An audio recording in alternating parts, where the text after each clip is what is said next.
Greetings everybody. This video is something that I've been meaning to do for a while because I've had this itch in the back of my head for quite some time.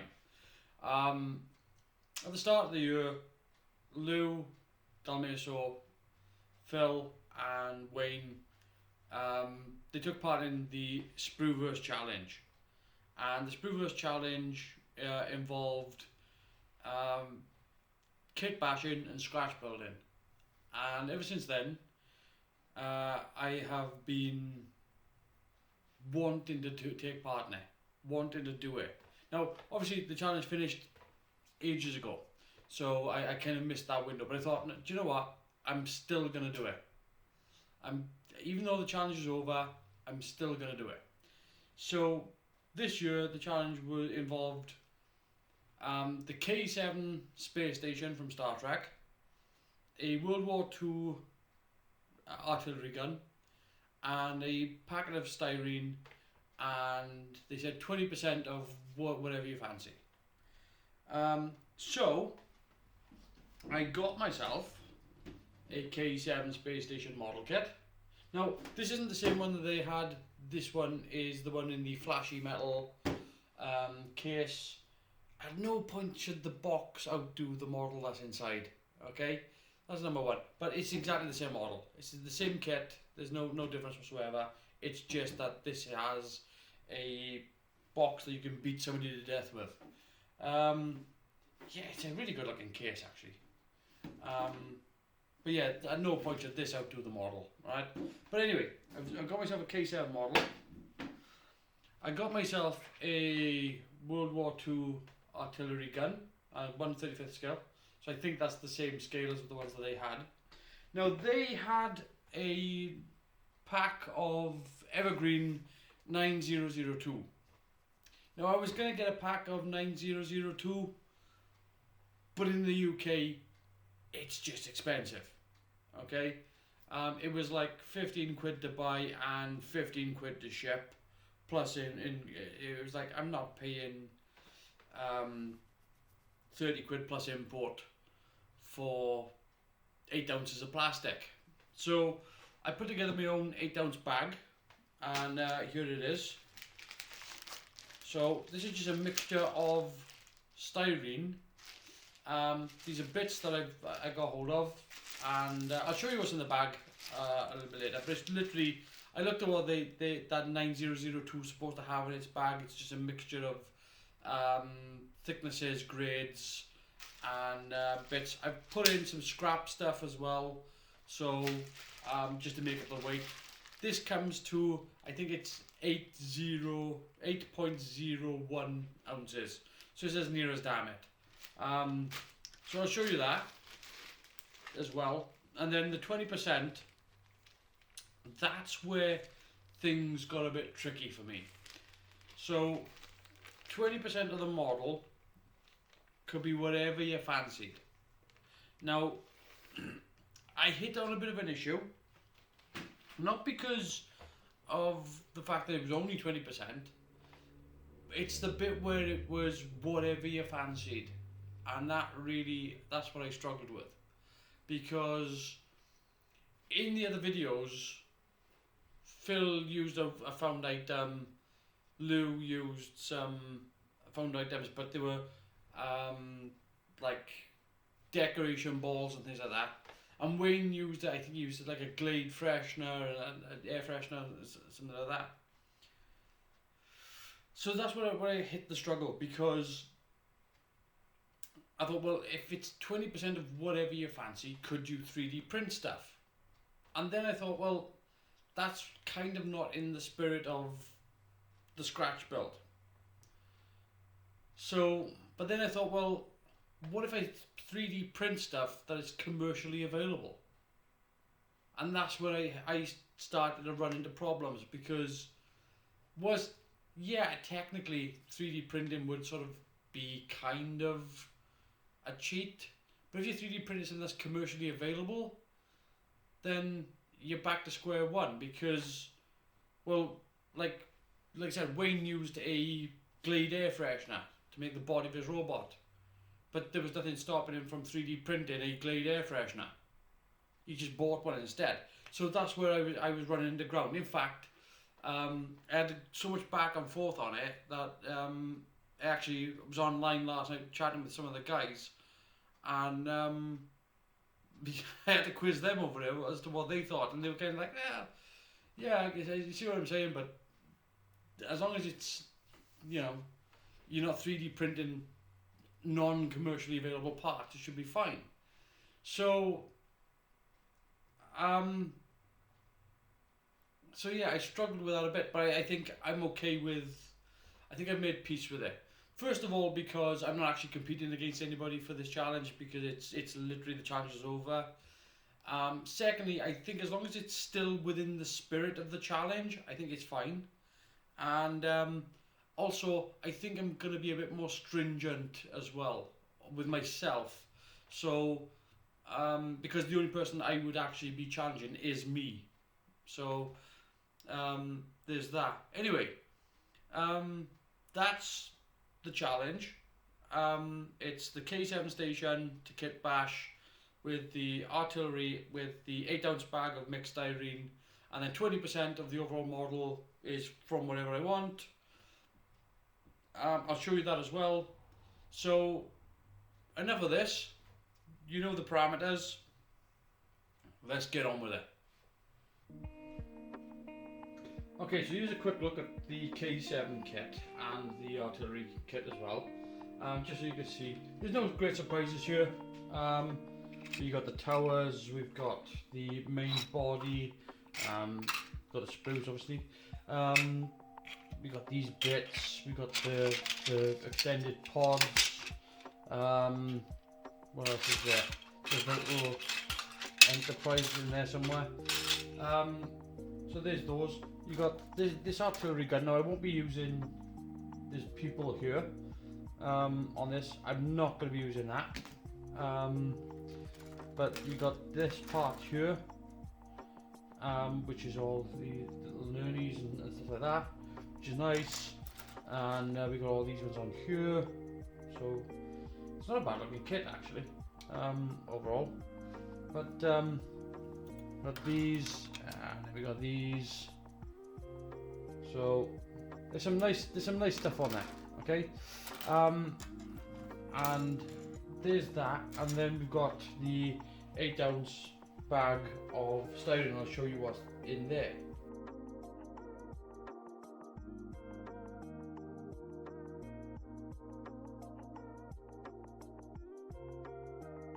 So this is what was inside the 8-ounce bag. There's a lot of scrappy stuff in there, but I tried to get a good mix because I wanted something that was comparable to what's in a 9002 bag and comparable, similar to what the guys had as well. So we've got a piece of square tubing, a piece of tubing, another piece of tubing, a couple of L strips. There you go.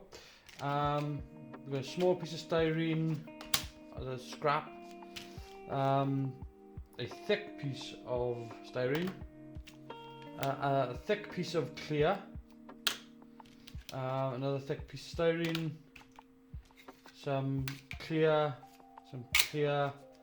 textured styrene, scrap textured styrene, piece of PETG, a thin, very thin piece of styrene, and 2 pieces of 1mm, and that comes to 8 ounces. So that's what I've put together. That's what's in the bag. It's basically just scraps, and that's that. So 6.420, right? This again, down in there, down in there, maybe 9, put this on top, 17.92. Okay, this is about 18 ounces. Let's call it 18 ounces. So 18 ounces that's 4/5 of the weight of the total model.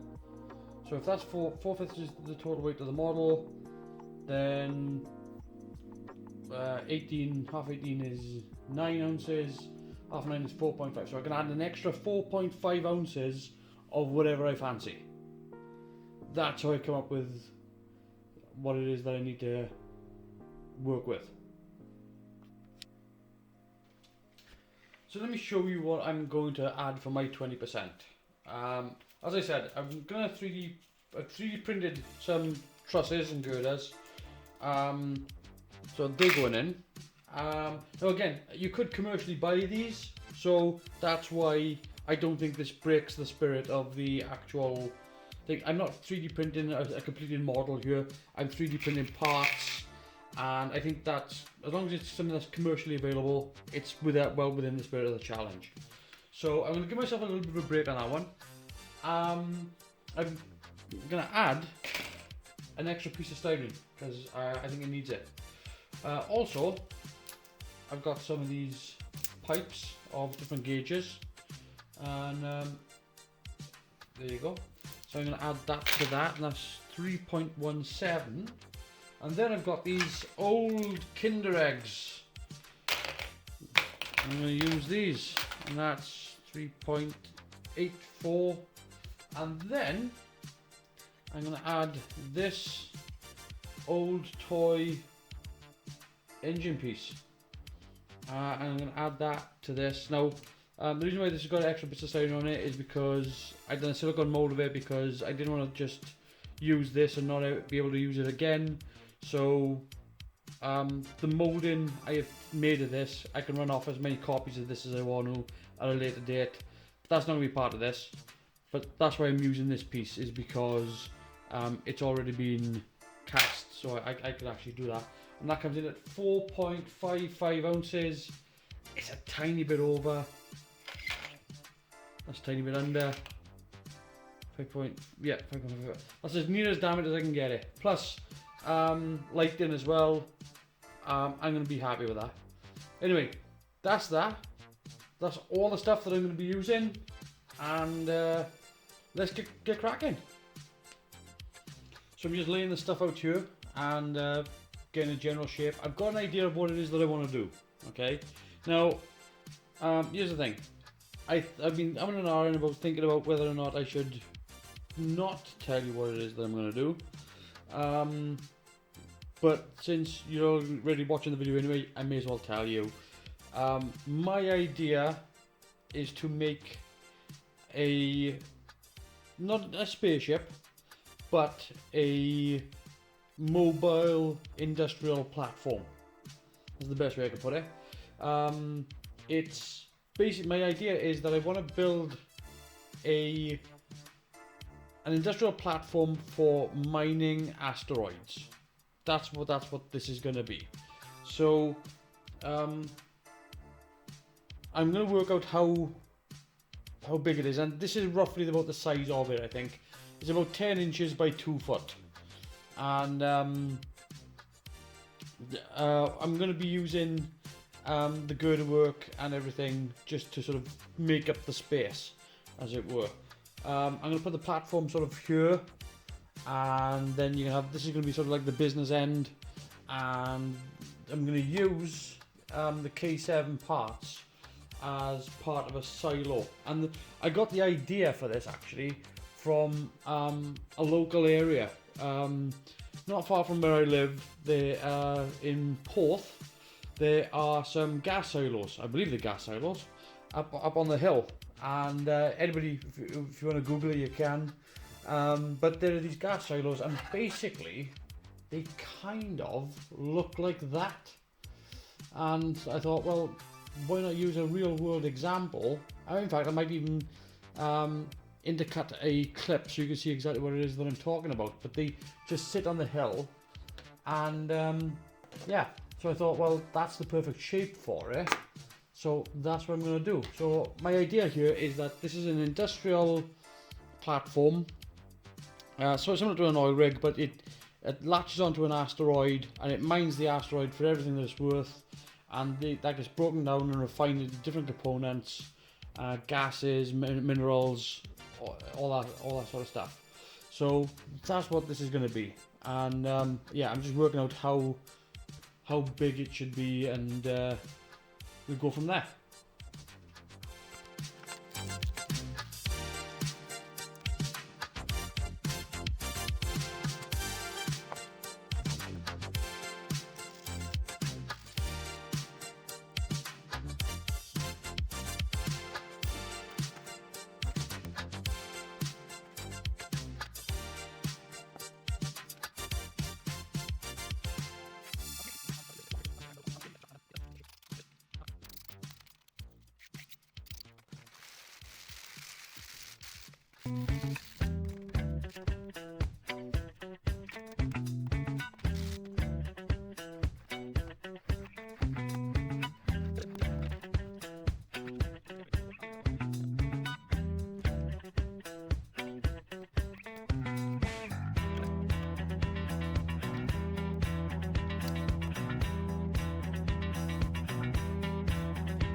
So I'm just taking the styrene out of the bag now. So this is all the styrene that I've got. It looks a bit, but actually this is not a lot. This will go by really quick.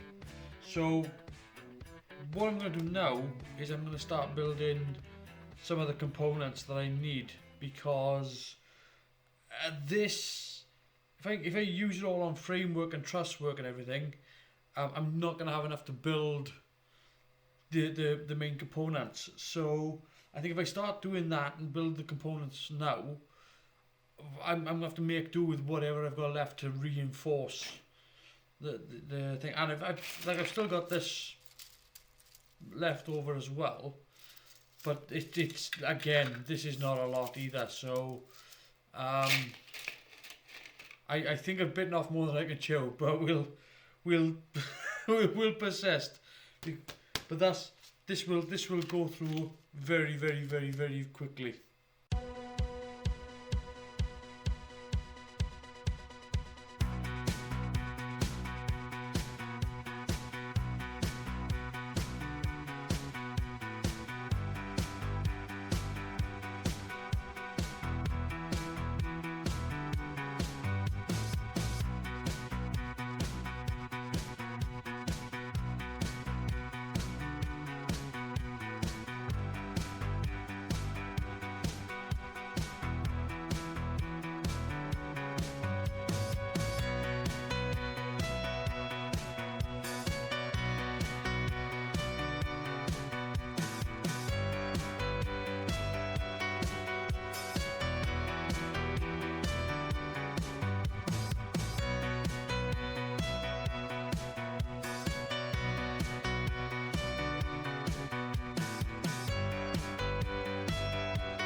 So one of the ways I'm going to be getting some mileage out of the styrene is to cut it into strips, and for that I have made this little jig. Now it's difficult to see on there because of but you should be able to see there that it says 3, 4, 5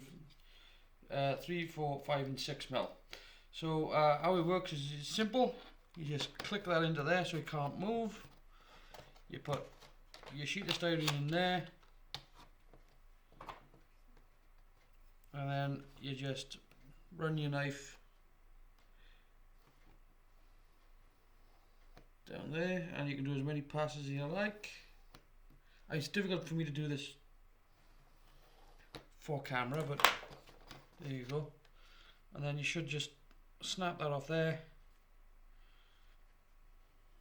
There you go.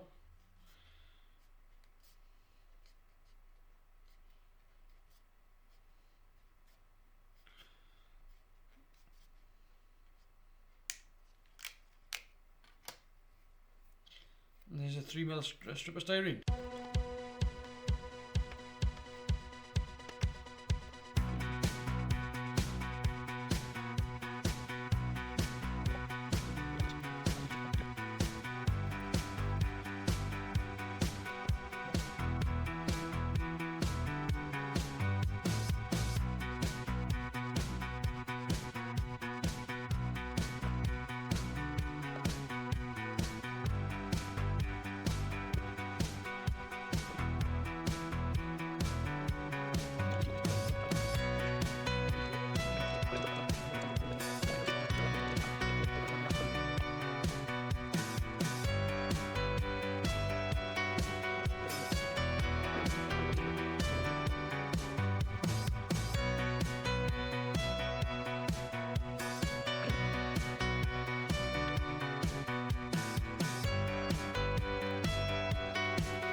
So I've made up this detail here, and this is going to sit on top.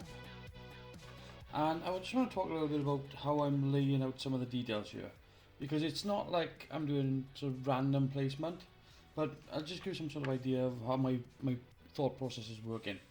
So as you can see here, I've got lines drawn on the top here, which is dividing this up into thirds, pretty much. Well, dividing it up into 3 parts, let's put it that way. And you can see the larger section in the middle. And what I'm going to do here is I'm going to apply some of these parts to the top, just to dress it up. I don't want to smother it in parts, but I want to give it enough dressing so that it looks detailed. But anyway, I have made 2 pieces that are fairly similar in shape. They're not going to be identical because they're going to have different details on top of them. But when I'm putting these on here, this is roughly where they're going to sit on top. So why there? Because this here is a rectangular shape. It flows from front to back or back to front, but it's generally longer than it is wide. And if I was to put this detail further back, I'll just show you this. If I just push this detail further back, you'll see that you've got this line across here. Let me just so you can see it. You've got this line across here, and then you've got this line across here, and it's sort of like a hard cut-off point. It's like a really hard line, and it just makes it look sort of, whilst leaving this area empty, it's sort of this hard stop line. So what I'm doing here is I'm bringing this forward so that these lines actually overlap. and it just makes it look a little bit more natural. And when you so to me, when I look at that, that just looks like it lives there. That just And the other thing I've done here is I've pushed it back from this front edge here, and it's back pretty much double the distance that these are from side to side. So this here plus this here is about the same distance as from here to here. So this is sort of in the middle, but this is sort of double that distance back. So it's breaking up this line, and it's not falling in line here. I hope that makes sense. Like I said, if you put it too far back, like if I put these on, the other one on as well,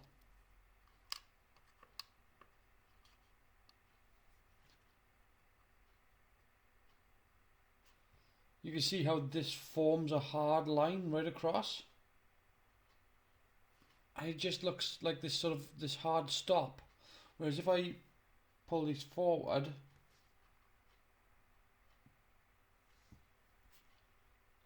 it looks a little bit better. And it's just doing things like that. And that's why detailing stuff like this takes so much time, is because I'm really sort of considering the flow of it and how I'm not just like smattering it with parts. You know, I'm trying to restrict how much parts I put on there, because the spaces between the parts is just as important as the details that you're putting on. So when I'm putting things on, I'm really sort of considering, you know, how things should be. Like, I made this little detailed part here, and you can see I've done this this piece. I decided to make it as irregular as possible, so I added a curved side to it. It's got a natural 90-degree corner here. It's got a chamfered corner this side. It's got a cut in this side.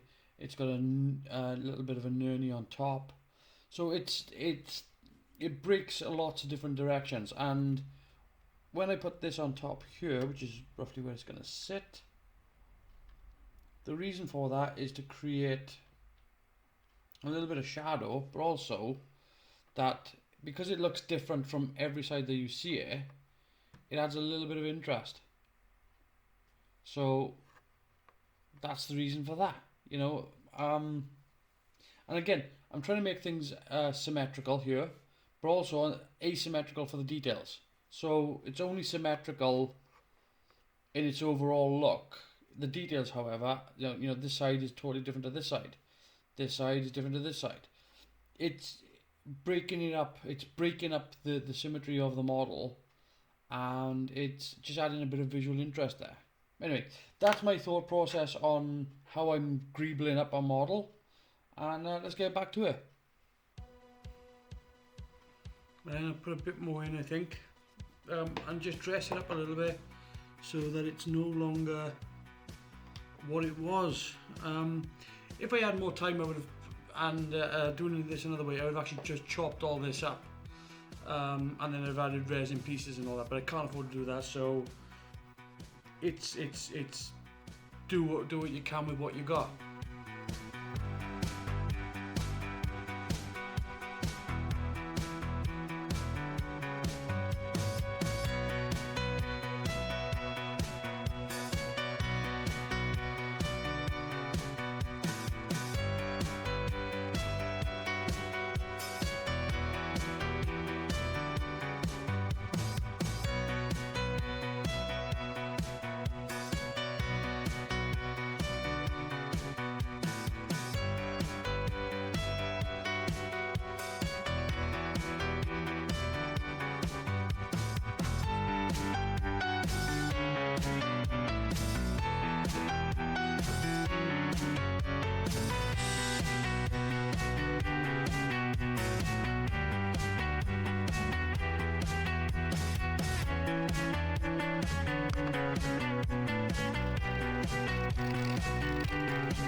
Right, I'm going to leave this there. It's coming along. It's only been a week. So I haven't been able to work on it full time either, you know, with work and everything. So I've got one more week to go. So next Sunday will be like sort of, it has to be painted and everything and all done. I don't have that much in the way of styrene left. Oh, I've got, where's that gone? Here we go. So I've got sort of, I've got enough. That's the good thing. The interesting thing about working on something like this, whereby I didn't get to design or decide the limitations of it, is that it forces me to work into a situation and it forces me to think on my feet and it forces me to make choices I would never have ordinarily made. For example, if I was going to make this myself, if I was just going to do it as, you know, I had unlimited access to everything, I would have never built it like this. I would have built it completely differently. But that's good, you know, I'm being forced into doing something that I wouldn't ordinarily do. I would never have chosen K7 as a Kitbash. So there's all that. And what I've ended up with is something that's a complete departure from what I would have done had I had unlimited resources, unlimited you know, choices in what I could Kitbash. You'd have never ended up with this. So that's good. I like that. I like the fact that I'm being forced into limitations and to work within inside a box. You know, these sort of restrictions, you end up with something completely unique. But yeah, I'm gonna call that quits there. I've got a lot more to do to this, particularly on the underside. More the underside than anything else. I'm pretty happy with the top. There's bits on the top to do, you know. There's little bits here and there that need tidying up, and there's detail to be added, and there's pipe work and all that sort of stuff. But in general, the top is probably in the best condition. So I'm gonna flip this over, do the underside, and then it's on to adding all the little details and all the greeblies and everything there, because I still haven't added any greeblies to this. But the reason why I haven't is because I want to get all the big blocky stuff out of the way. So where I have added greeblies, it's just because it was like, I need to get this bit sorted. So it's been a lot of sub constructions and then putting it together. So hopefully it'll all come together pretty quick. Anyway, I'm going to leave it there. You have a good one, and I'll see you next time.